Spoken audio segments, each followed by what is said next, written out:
Welcome back to the MSI booth, and today I am holding the infamous Lightning card. MSI is bringing it back with the 1080 Ti, and this thing is literally huge. I could probably do a workout with this thing, but let's take a look at this and some other graphics cards here on display at Computex 2017, baby.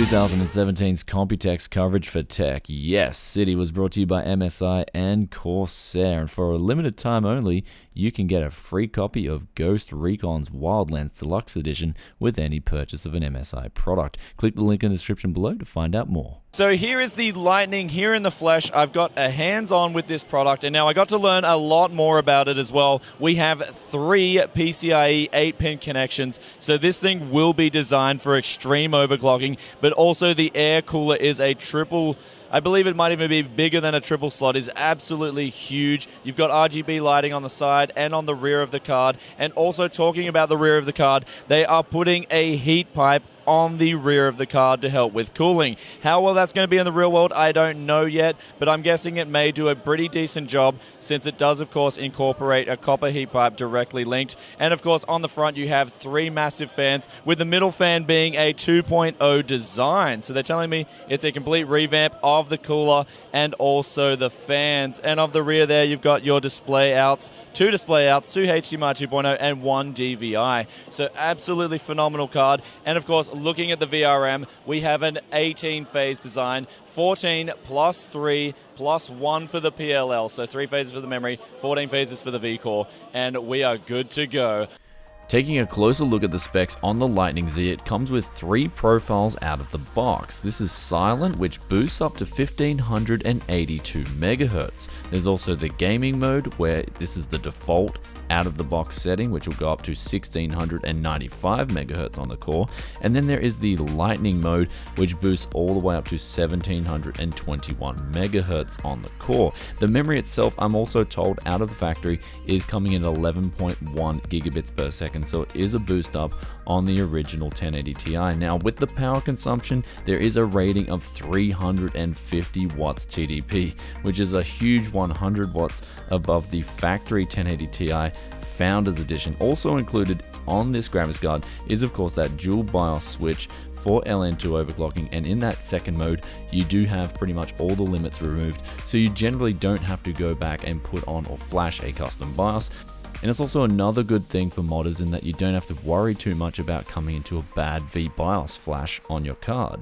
Also, with the VRM on this PCB, I am told that it is implementing a dual MOSFET design, so this will help with efficiency and will lower power consumption, even though that 350 watt TDP is quite high. But keep in mind that the 1080 Ti Founders Edition actually utilizes this same dual MOSFET design and slow frequency switching, so the 1080 Ti Founders in its own right is pretty good out of the box. Looking over the cooling solution, you get 2 100mm fans and also a 90mm fan in the center. And with the heat pipes, MSI tell me this time around that they've included 6 massive extra thick heat pipes coming on the front of the card, and also that heat pipe coming over the rear of the card. However, on the front of the card, there is 1 heat pipe apparently covering the VRM. And as we did that live stream with Johnny Guru before, we'll know that keeping not only your V-Core as cool as possible, but also your VRM cooler is a crucial factor in getting the best overclocks, as the lower the VRM temperatures are, generally the better that can deliver power to the V-Core and hence get better overclocks.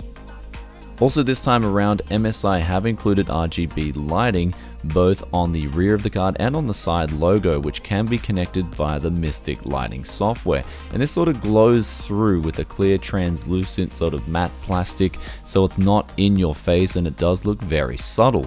Though as for pricing and availability, there's no official word yet, though MSI do tell me that later this month they will have an update on both, so stay tuned for that. And also another thing, guys, about the Lightning, one thing I forgot to mention is if you guys don't like the cosmetics with the silver and the black, they will be releasing different kind of badges here, like black carbon and also gold or red. So they will have some cosmetic options for a graphics card like this, considering it will be the flagship card. So now here we are with MSI's GTX 1080 Ti Gaming Edition, and now a new feature they're implementing on this is USB Type-C. So they're bringing that on this particular graphics card. Of course, all the standard features will be available with the gaming card, except you now can get audio and video out of this thing via the Type-C connector. So nice little jazzy add-on by MSI with the 1080 Ti Gaming. And thanks for watching, guys. That wraps up our coverage of MSI's graphics cards for Computex 2017. And let me know in the comment section below, what was your favorite graphics card of Computex? I'm personally waiting on the Vega cards, even though they were delayed this Computex, so there was another delay, but I'm really looking forward to what that brings to the table. And of course, the Lightning was one massive graphics card. I personally am a big fan, even though the bend in the PCIe slot can get real with very hard graphics cards, but it does have the cooling and it does have the options to match. And I'll catch you guys in another tech video very soon. Peace out for now. Bye.